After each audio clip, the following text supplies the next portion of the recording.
हल्द्वानी में विशेष गहन पुनरीक्षण के दौरान मतदाताओं के नाम पर बेवजह आपत्ति लगाए जाने और नाम काटे जाने के आरोपों को लेकर कांग्रेस मुकर गई है। गुरुवार को कांग्रेस एसआईआर कमेटी के चेयरमैन मनोज रावत और हल्द्वानी विधायक सुमित हृदयेश के नेतृत्व में कांग्रेस कार्यकर्ता जिलाधिकारी कार्यालय पहुंचे। कांग्रेस नेताओं और कार्यकर्ताओं ने जिलाधिकारी को ज्ञापन सौंपकर एसआईआर प्रक्रिया के दौरान मतदाताओं के नामों पर लगाई जा रही कथित अनावश्यक आपत्तियों और नाम हटाए जाने को लेकर नाराजगी जताई। उन्होंने कहा कि पात्र मतदाताओं का नाम किसी भी स्थिति में मतदाता सूची से नहीं हटाया जाना चाहिए। कांग्रेस नेताओं ने जिलाधिकारी से मांग की कि जिन लोगों द्वारा बिना उचित आधार के मतदाताओं के नामों पर आपत्ति दर्ज कराई जा रही है, उनकी जांच कराई जाए और दोषी पाए जाने वालों के खिलाफ आवश्यक कार्रवाई की जाए। इस दौरान कांग्रेस कार्यकर्ताओं ने निष्पक्ष एवं पारदर्शी तरीके से एसआईआर प्रक्रिया संचालित किए जाने की मांग उठाई। हल्द्वानी से नंदन राम आर्य की रिपोर्ट।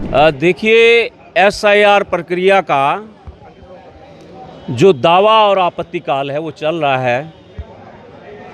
दावे और आपत्ति काल में मैं आपको पहले बताना चाहता हूं कि उत्तराखंड में एसआईआर जब शुरू हुआ तो कुल 79 लाख वोटर थे, जिनमें से 8 लाख के लगभग वोटर एएसडीडी के नाम पर काट दिए गए हैं। एएसडीडी का मतलब होता है absent, shift, dead and duplicate.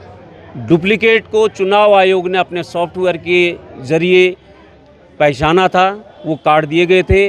अब 71 लाख मतदाताओं के नाम जो ड्राफ्ट सूची में, जिसको कच्ची सूची कहते हैं, 14 जुलाई को पब्लिश हुए, उस पर फॉर्म 6 के ज़रिए नए मतदाता, 7 के ज़रिए आपत्तियां और 8 के ज़रिए परिवर्तन होने थे।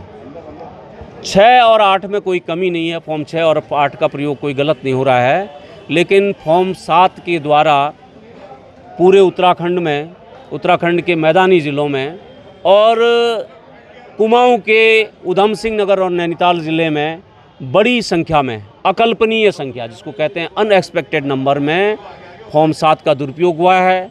जब कांग्रेस पार्टी ने उसका डेटा एनालिसिस किया है तो ये पता चला है कि एक एक आदमी ने 6,900 लोगों के नाम पर आपत्ति लगाई है।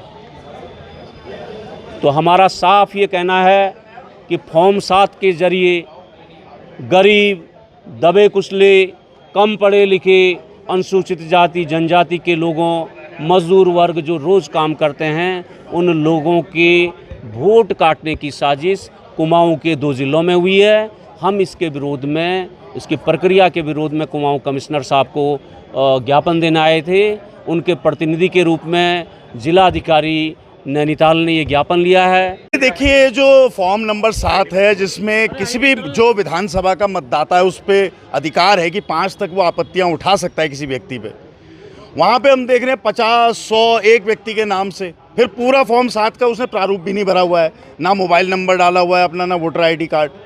तो वैसे ही वो ऑटोमेटिकली बाय डिफ़ॉल्ट निरस्त हो जानी चाहिए।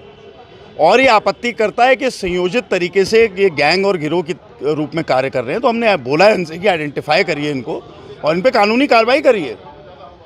भाई, मैं सुमित कैसे बैठ के मेरा जो वार्ड संख्या है 4, वार्ड नंबर 50 या 40 के व्यक्ति के लिए आपत्ति उठा रहा हूँ, फिर उसके पड़ोसी के लिए भी उठा रहा हूँ और उसके पड़ोसी के लिए भी उठा रहा हूँ जिनको मैं जानता नहीं हूँ। तो ये संयोजित एक गैंग एक काम कर रहा है। हम चाहते हैं कि एसआईआर अच्छी चीज़ है, लेकिन एसआईआर में जो ये गैंग और गिरोह कार्य कर रहे हैं उन पे रोक लगाना बहुत बड़ी आवश्यकता है। एसआईआर इसलिए अच्छा कह रहा हूँ कि 3 जगह अगर एक आदमी के वोट थे, अब एक ही जगह रह गया, लेकिन मत अधिकार से जेनजी और ये युवाओं के प्रति जो विशेष टारगेट हुआ है, अवश्य इस एसआईआर पर इनको खूब गौर भी फरमाना पड़ेगा और पूरी प्रक्रिया को पारदर्शी बनाना पड़ेगा। ये प्रतिनिधि मंडल जो आया था, इसके द्वारा मुख्यतः ये मुद्दा उठाया गया कि बल्क में ऑब्जेक्शंस रेज किए गए हैं।